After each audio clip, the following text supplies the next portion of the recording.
Welcome to The American Dream, a show that started right here in San Diego, America's finest city, that now spans positive media all across the country, real stories in real neighborhoods.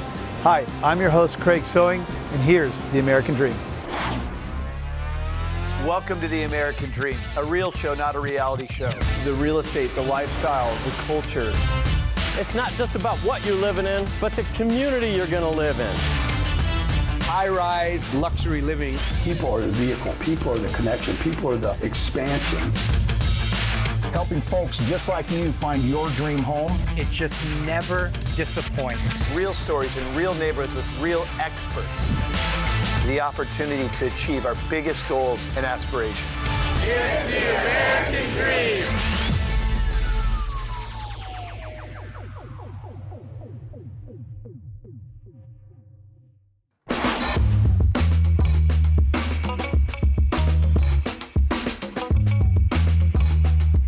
Welcome to The American Dream. I am Kim Antonucci, your host for Central New York. Today we are here at the New York State Fairgrounds where they are having the Winter Fair. I am so excited to show you and take you through this winter wonderland of a tour. Come on in.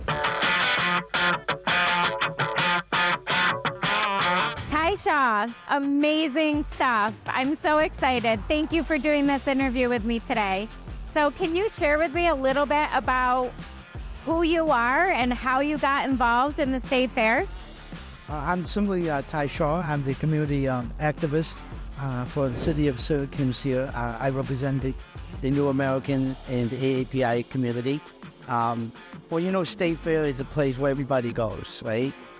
Fun, food, and celebration. Fried dough? Yeah, fried dough and barbecue, right? So last year I was appointed by the Governor Hochul as the first superintendent of the Asia Village for New York State Fair in 182 years. So get involvement, get connecting, continue projecting, and give the community who doesn't have a voice have a representation. And where is the best place to do that? The fair. Of course. Yeah. Awesome. And you represent how many countries here? The AAPI community, they have 48 different countries. I don't represent them all, but I'd like to have their presence. And hopefully next year, 2024, we're going to have a huge involvement in maybe like a half. Okay, awesome. I love that. Well, thank you again so much for sharing a little bit about yourself and how you got involved in the fair. And I can't wait to see all the more things you do for our community. The name of your show is The American Dream. Yes, it is. I am living the American dream. Awesome. Thank you, Ty. Thank you. So, I grew up coming to the fair. It always wondered for me, I'm Puerto Rican, where's the rice and beans, the empanada, where's the salsa music, nobody's speaking Spanish. It was always like in my heart that I wanted to do something cultural on a bigger scale. Yeah. Fair is a perfect platform. It really is. For us to showcase the beauty of our culture, our traditions, our food is delicious. Talk a little bit about your village. For me, the Indian village is sharing our culture with everybody else. Well, the NACP is the only civil rights organization. We've been around since 1909. And we have branches across the U.S. and I think a few Caribbean countries. Okay. What was your best year you ever had? Probably my best year on the court was 96. We made it to the Final Four. Well, best year socially is probably your freshman year, just like everyone else's freshman year. Just having so much fun. Steve, thank you so much for doing this interview with me today. So tell me a little bit about how this all got started. Well, back in 2018, they were building this beautiful, immense facility, over 100,000 square feet, the Expo Center, biggest space outside of New York between Boston and Cleveland. And they were looking for ideas. And I said, people have a lot of fun during the summer with rides and music and food. And that's how it all came about, that we could have summer fun inside during the middle of winter. I love it. Well, thank you so much for spending some time with me today to do this interview, which was great. And I truly appreciate it to see you saw it. This was a great idea. Thank you.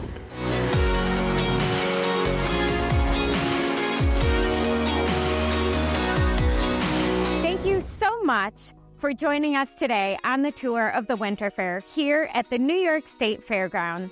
I am so excited to be here today and share this with you guys. And a huge thank you to Ty Shaw and Steve for doing those amazing interviews for us. Also, I cannot wait to see you all on the next American Dream. Bye-bye.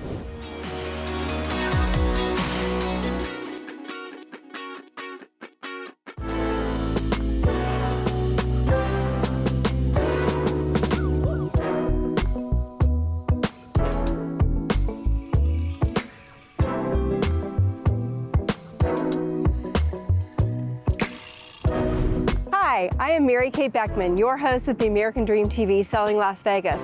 Today we are downtown at Symphony Park exploring the Smith Center for Performing Arts. I will be interviewing Myron Martin, who is President and CEO, and Candy Schneider, Vice President of Education and Outreach. Come on, let's go take a look at this architectural and cultural marvel.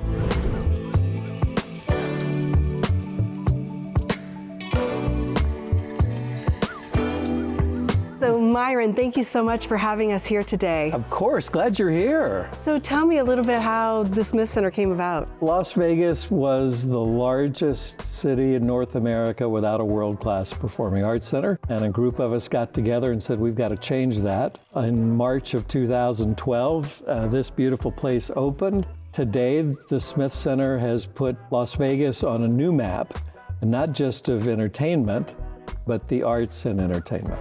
And how would you say the Smith Center has lived up to that mission?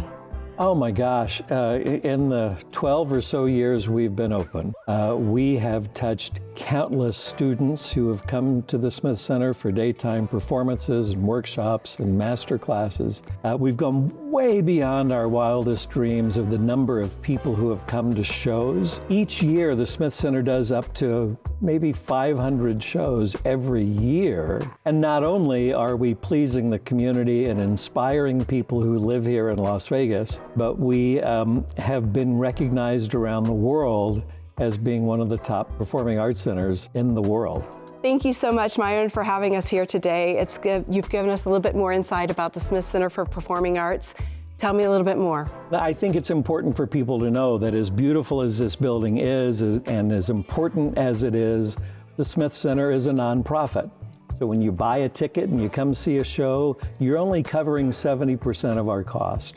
So every chance I get to talk about the nonprofit status of the Smith Center gives me the chance to say to people, hey, and if you can, and you want to help us out a little bit with our education programs and other things, we'd applaud your gift. We'd appreciate it. All right. Absolutely.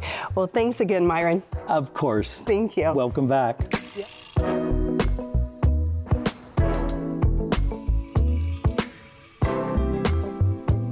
So Candy, can you tell me a little bit about what the education department does for the community? We actually started the education and outreach programming at the Smith Center 5.5 years before we opened the front doors. And there was not anything like this or any opportunities to involve young people in the arts. We thought education and outreach was the best way. This was being built for the future of our community. So Candy, tell us about the student matinees. Student matinees are, I would say, the heart and soul of our education programming. Tens of thousands of students attend performances each year. The majority of matinee performances are based on pieces of children's literature. We present young theater from performances all across the country and across the globe, and a lot of them are based on pieces of children's literature. So Candy, is there anything else that you would like to share with us about the community outreach? Education and outreach programming is offered free of charge to schools. We have generous donors that support the Smith Center. We have grants, we have foundational support. that help provide those opportunities for schools, whether it be matinees here at the Smith Center or in-school performances, professional development for teachers. It's all offered free of charge. We serve both the Clark County School District, private schools, charter schools, homeschool groups. They pay for their transportation if they're attending a matinee, but all of the programming is offered to them free of charge. That's incredible. That's another great service. Thank you again. I absolutely love the Smith Center, and since I am a season ticket holder, I was so excited to have them as my guest today, showcasing all about Broadway shows and performing arts culture here in Las Vegas. So I'm Mary Kate Beckman. Catch me next time on the American Dream TV. In the meantime, live life and enjoy life.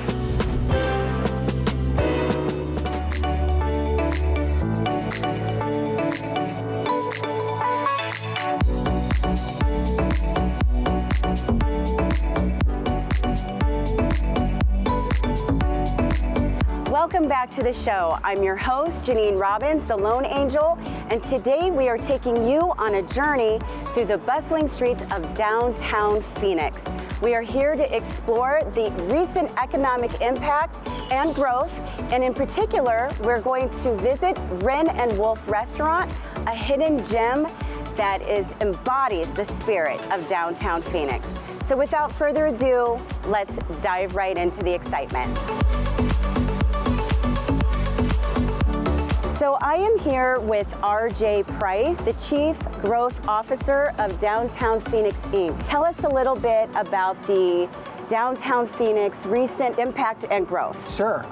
Downtown Phoenix, Inc., the organization that I represent, conducted an economic impact study of downtown for 2022. It was a nice gauge to see where we were post-COVID. It turned out that we actually had an 11% increase over pre-COVID. Wow. $21.2 billion of economic impact, which is outstanding. Yeah, 11% increase from 2019.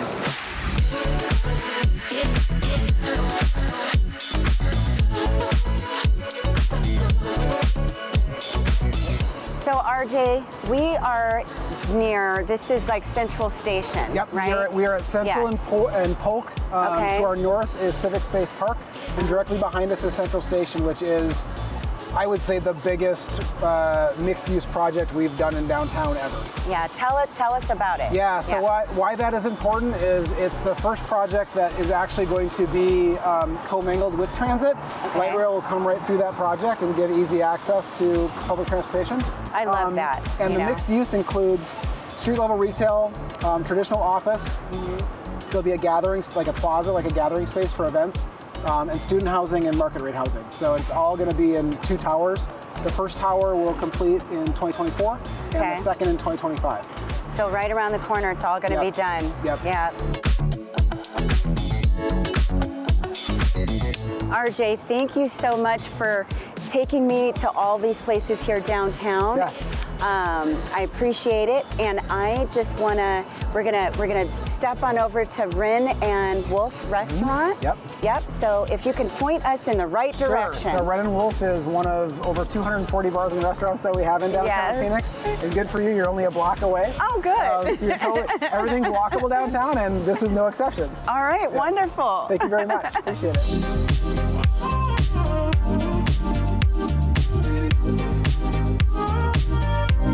So I am here with owner Theodore Myers. So this place is absolutely beautiful, and I know that design was the forefront of when you created this concept. So tell us how that, what was the inspiration behind that, and how does that translate into the menu? Yeah, well, we wanted to create an all-day concept. So we started with the name, and the wren is symbolic of the early bird, and the wolf is a nocturnal pack-like creature. So it's meant to symbolize the circular pattern of a day, and then that came into the design cues. So we have Renaissance style art, it's a play on Wren at Renaissance Square. And then if you look around the room, we have a bit of an organic feel to it with the taxidermy animals and the different greenery.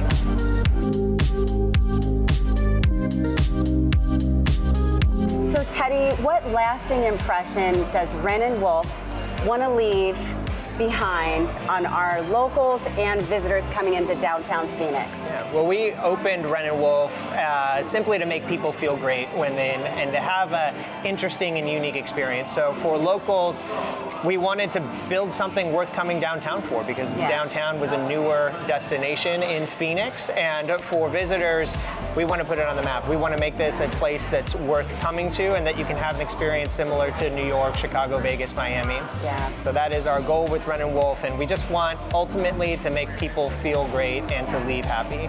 Nice. Thank you so much, Thank Teddy. you. Thank you.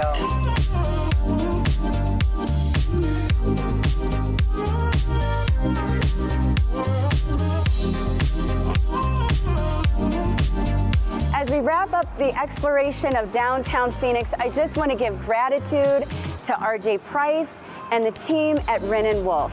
I hope that you enjoyed this segment, and I hope that it sheds light on how these exciting transformations are taking place in this vibrant city, and I hope that it allows you and inspires you to come and visit and support these local businesses. So until next time, many blessings to you.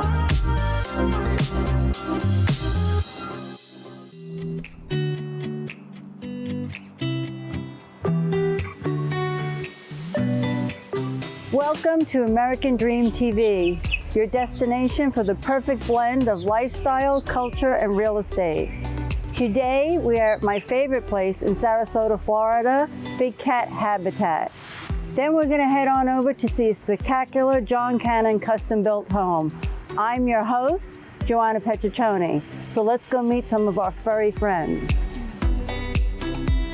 Big Cat Habitat was founded in 1987 by the passionate Kay Rosaire. This non-profit sanctuary serves as a permanent home for dozens of exotic animals, providing a safe and loving environment. For the animals in need, they offer placement and a chance for a better life.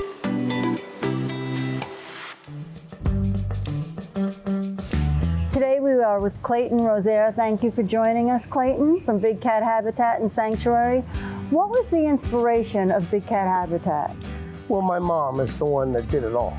You know, she's the driving force behind this whole place, and it's just a love for animals. You know, that's the problem. We love animals, and she's always wanted to do something to make a difference, and this was just where we fit in. What is your favorite part about taking care of these animals and cats?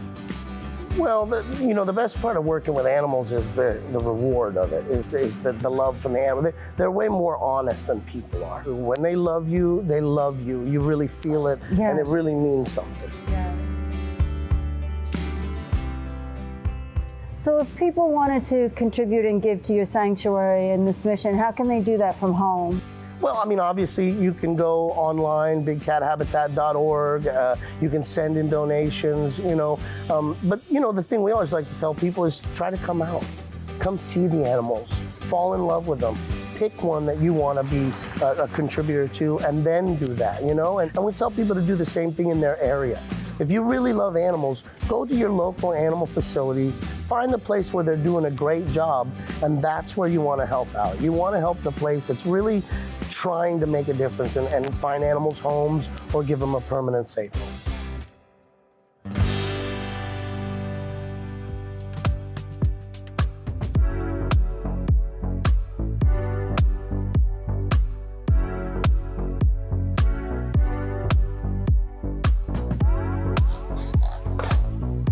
Now we are in dreamy paradise, exploring the essence of luxurious living. Hi, Joanna and American Dream TV. Welcome to a John Cannon home. It's our Adelaide model. It's a custom luxury home here in the Founders Club. It's stunning. Take in this beautiful living room, bathed with natural light, courtesy of those expansive sliders and windows. Imagine unwinding here after a day of soaking up the Florida sunshine. This spacious closet offers elegant finishes and transparent glass looking out to majestic courtyards. This space creates a sense of indulgence and comfort. With its meticulously organized design, Each piece of clothing is showcased of the owners and their style. It's a woman's dream. This golf simulator allows you virtually to play famous courses from around the world, transporting you to fairways and greens without ever leaving the comfort of your home. The beautiful outdoor oasis offers a stunning lap pool, outdoor gourmet kitchen with panoramic views. This concludes the tour of this magnificent John Cannon home.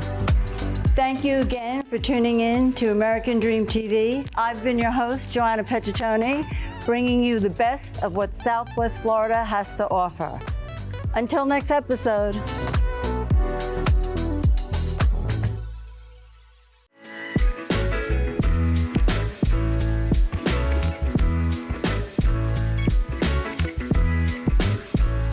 Welcome to the American Dream. I'm your host, Susan Pitzer, and today we're in Tulsa, Oklahoma. We have the pleasure of visiting the Outsiders House Museum, and Danny Boy O'Connor is going to show us around. So come along with me and let's go check it out.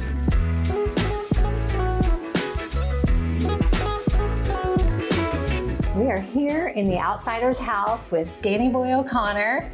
Great to have you. Yeah, welcome. Yes. It's good to have you. It's A lot of people know you from House of Pain. They do. And getting old, but there's still a lot of fans. Yes. I'm happy to report the Jump Around's still playing at a lot of stadiums. So sports have kept us in the public ear. One of those timeless hits, like the It's a timeless classic. house. Yeah. And yes, you're right. The house is a classic. It's crazy story how I got here. For people who don't know, this whole thing starts with the S.C. Hinton book, The Outsiders. She wrote that book at 15 and a half. She failed English and got a D+ in creative writing that year, which is incredible.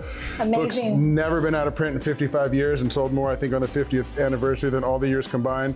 And it's required reading for most 7th and 8th graders worldwide. That being said, Francis Ford Coppola got 100 letters and a book sent from Fresno, California, from a librarian, Miss Masekian, and her students encouraging him to look into this book that they thought would make a great movie. Yeah. He agreed, bought the rights. They came here to Tulsa, Oklahoma in '82, and then they went around this neighborhood in North Tulsa and found this perfect house that just exemplified everything that the book had talked about.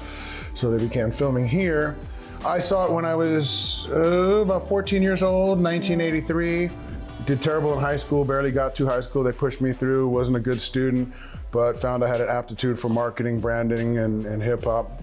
Yeah. Did a group with a few of my friends called House of Pain that did really well. When it fell apart, I ended up becoming a drug addict and an alcoholic, unfortunately, and that's the way I dealt with the letdown of what had happened in that group. And finally, I got my act together, got another act together called La Coca Nostra, which is a side band, which brought us to Tulsa, Oklahoma in 2009. We played Kane's Ballroom, and that's when the epiphany happened that I had been here in Tulsa before, but I hadn't, and it was all because of my love for the Outsiders. And so you could feel that connection. I found the house by looking around town the 3 days off, found the park, found a few of the locations, and I was completely enamored by the whole thing. And my question was like, why doesn't somebody do something and save this house, possibly turn it into a museum? And it took about 5 years for me to process all of that. But by 2016, I ended up buying the house and asking for help. I had no plan, no real money to do what I was trying to do, but I was passionate about this and I asked for help, and that's really how I fell in love with Tulsa and the people here, because the response that I got was so incredible. We have the largest collection of Outsiders movie memorabilia and book collectibles in the world. I started this house with one poster and one book, maybe 2 books, and it's turned into this. Yeah, so it's been incredible. Yeah, I think that's the beautiful part about this story is that it's a time-honored struggle. The haves and the have-nots, and the center is to look and find the same sunset and find that commonality. This is Joe Cervantes. Joe was in the movie. You can see Joe's photo right here, the screen grab from the movie. He sells his photos. These are original photos that he took while he was an extra on the movie from not only The Outsiders, but Rumblefish. So if you're a fan of the movie, you get to come here and you get to meet Joe if you're here on the weekends.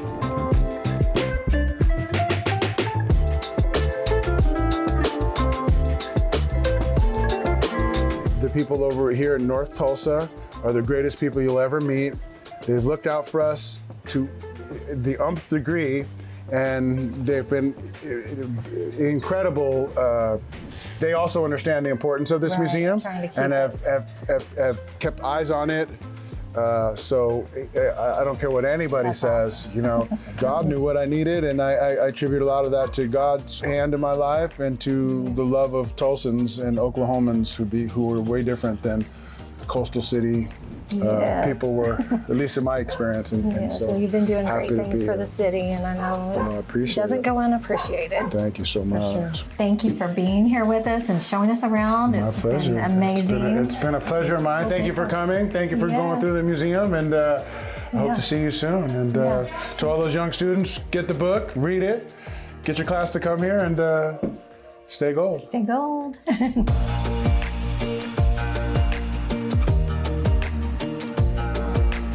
If you're in Tulsa, Oklahoma, be sure to stop by the Outsiders House Museum. You never know who you might see. We had a great time visiting with Danny Boy O'Connor. I'm Susan Pitzer. Join us again next time on The American Dream.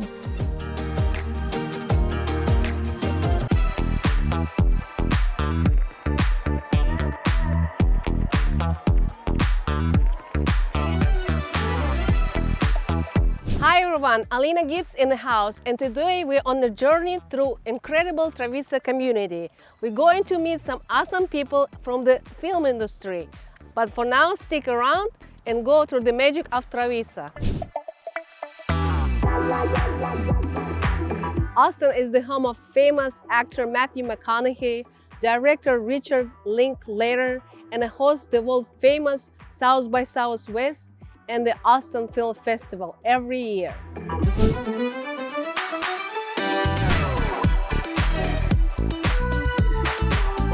Thanks, Jean, for joining us today and sharing your experience and lifestyles with our audience. Would you tell us a little bit, how did you start the journey in the film industry? Mine began as a personal mission to represent the Texas film industry while producing content that was globally relevant. So I'm the typical story of a guy who cold called from his restroom because he hated his job and cold called during my break. And after over a decade of developing it, my dream came true right here in Treviso. John, can you tell us a little bit about projects that you're working right now? Yeah, so I did a narrative feature and documentary about Elena Fernandez, AKA Elena of Cuba, who happens to be the real life daughter of Fidel Castro, who I became really close friends with. The feature film stars James Franco as Fidel Castro and Ana Villafana as Elena of Cuba, which will be premiering later this year. We also did a documentary about Elena called Revolution's Daughter. I can say is the documentary itself covers interviews with Fernandez as well as other famous artists and global sensations like Gloria Estefan. Wow, that sounds very amazing. We're really excited to see it in the future. And now, let's visit our next producer hall.